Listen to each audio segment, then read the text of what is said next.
pagi, siang atau malam kepada Ibu Dewi selaku guru bahasa Indonesia saya Hermanto dari kelas 5 TI dengan NPM 1831144. Hari ini saya akan menjelaskan optimisme coronavirus terhadap kita sendiri. Perlu tahu coronavirus itu ada sebuah virus baru yang menular ke manusia. Asal usul virus ini yaitu dari kelelawar, terus orang yang makan kelelawar terus menular ke manusia gitu. Awalnya virus ini diketemukan oleh suatu ilmuwan Cina pada akhir Desember 2019. Coronavirus ini sekarang udah menyebar kemana-mana di dunia ini, yaitu dengan mencapai 40 jutaan kasus yang sudah ada. Terus kasus sembuh di dunia ini sudah ada 30-an juta, dan angka kematian di dunia ini ada 1 jutaan.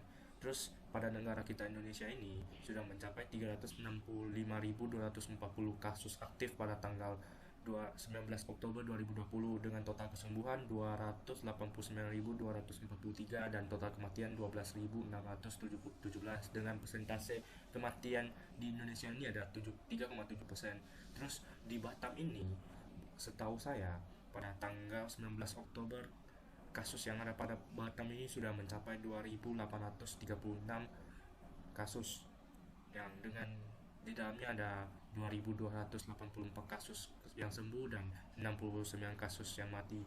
Jadi pada Batam ini perlu kita tahu ada bulan September ke bulan Oktober ada tingkat tertinggi Batam terkena corona, yaitu sudah mencapai 1.000-an kasus sehingga mencapai 2.000-an kasus. Yang perlu kita lebih ketahui itu ya adalah gejala-gejala umumnya. Jadi gejala umumnya ada 3 biasanya, yaitu yang pertama demam, yang kedua batuk kering, yang ketiga sesak nafas. Kalau kita ada 3 gejala-gejala ini, saya sarankan ya kita di rumah aja, karantina sendiri, isolasi sendiri gitu. Terus ada lagi, sebenarnya virus corona ini bisa menginfeksi semua orang, tapi ada orang yang lebih mudah terinfeksi. Contoh golongan usia, ibu-ibu hamil, terus orang yang memiliki penyakit tertentu, perokok dan lain-lain. Contohnya ya penderita kanker gitu. Ya di dokter sini sudah ada memberikan 3 cara untuk kita tes corona, yaitu yang pertama rapid test, yang kedua swab test, yang ketiga CT scan. CT scan sama swab test ini sudah pasti terbukti bahwa Anda bisa terkena penyakit corona. Jadi ini eh, sudah pasti gitu. Yang rapid test ini belum pasti, tapi dia mendeteksi antibody kita aja. Jadi pas rapid test kita itu ada negatif, itu bukan termasuk kita kena corona gitu. Jadi mungkin ada virus yang lain di dalam tubuh kita, tapi belum tentu coronavirus. Jadi kita kalau bisa udah ada itu kita jaga diri lah. Kalau bisa jaga jarak, gimana isolasi mandiri dan lain-lain. Jadi nggak sebar ke orang lain gitu. Yang selanjutnya ada apa? Ada kasus-kasus yang parah terinfeksi corona. Sebenarnya kasus-kasus ini lumayan parah sih menurut saya. Ada itu infeksi paru-paru, jadi susah nafas jadinya kan. Terus infeksi sekunder pada organ lain, gagal ginjal, cedera jantung akut, sindrom kesulitan pernafasan akut, dan kematian. Terus sebenarnya ada cara-cara pencegahan ini kita bisa lakukan setiap hari dengan gampang sih. Yang pertama, sering mencuci tangan. Ya kita cuci tangan sebelum makan, pakai sabun ya, tapi pakai sabun. Kalau kita nggak ada sabun, nggak ada air, mungkin kita bisa pakai hand sanitizer. Ya kita bawa hand sanitizer gitu.